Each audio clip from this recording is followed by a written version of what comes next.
बातमी ठाण्यामधून आहे। ठाणे पोलिसांनी रेव पार्टीवर कारवाई केलेली आहे। ठाण्यातील घोडबंदर कासारवडवलीमध्ये पोलिसांनी ही कारवाई केलेली आहे। गुन्हे शाखेने 100 जणांना आतापर्यंत ताब्यात घेतल्याची माहिती मिळते। रेव पार्टीमध्ये अंमली पदार्थांचं सेवन झाल्याची माहिती आहे। रेव पार्टीतून ताब्यात घेतलेल्यांना सध्या मेडिकलसाठी नेण्यात आलं आहे। विजय गायकवाड माझे सहकारी आपल्यासोबत थेट ठाण्यातून जोडले गेलेत। विजय, काय अधिकची माहिती आहे?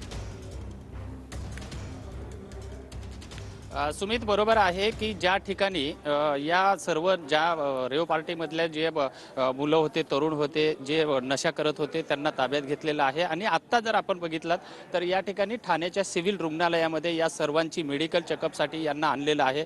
आपण जर बघितलं तर एकूण 3 ते 4 पोलिसांच्या व्हॅन आहेत आणि या 4 पोलिसांच्या व्हॅनमधून या सर्व रेव पार्टीमध्ये जे अंमली पदार्थाचं सेवन करणारे जे तरुण होते या सर्वांना ताब्यात घेतलेलं आहे। आता त्यांचं या ठिकाणी मेडिकल करण्यात आलेला आहे आणि मेडिकल करून त्यांना घेऊन जाणार आहेत। एकंदरीतच जर बघितलं तर नवीन वर्षाच्या सुरुवातीला या ठिकाणचे जे क्राईम ब्रांचचे जे डीसीपी आहे शिवराज पाटील आणि त्यांच्या टीमनं ही मोठी कारवाई केलेली आहे। ठाण्याच्या घोडबंदर रोडवरील गायमुख कसराली या परिसरामध्ये ही रेव पार्टी रात्री चालू होती आणि जेव्हा पोलिसांना क्राईम ब्रांच युनिट 5ला ही जेव्हा माहिती मिळाली तेव्हा या युनिटनं त्या ठिकाणी रेड हँड छापा टाकून जवळपास 100च्या वर जे तरुण जे आहेत नशा करणारे यांना ताब्यात घेतलेलं आहे। आपण बघू शकता की हे 3 पोलिसांच्या व्हॅन आहेत आणि या 3 पोलिसांच्या व्हॅनमधून या सर्व तरुणांना जे आहे हे या ठिकाणी मेडिकलसाठी आणलेलं आहे। आणि या रेव पार्टीमध्ये जवळपास यांनी गांजा असेल, ड्रग्स असेल, चरस असेल, हे सर्व अंमली पदार्थ जे आहे हे पोलिसांच्या टीमने या ठिकाणी पकडण्यात आलेलं आहे।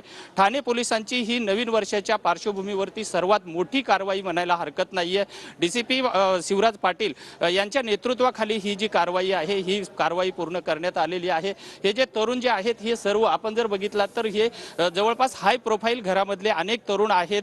त्याचप्रमाणे या ठिकाणी रेव पार्टीमध्ये हे पूर्णपणे नशा करत असताना पोलिसांना आढळून आलेले आहेत आणि पोलिसांनी या सर्व धन्यवाद तुम्ही दिलेल्या सविस्तर माहितीसाठी।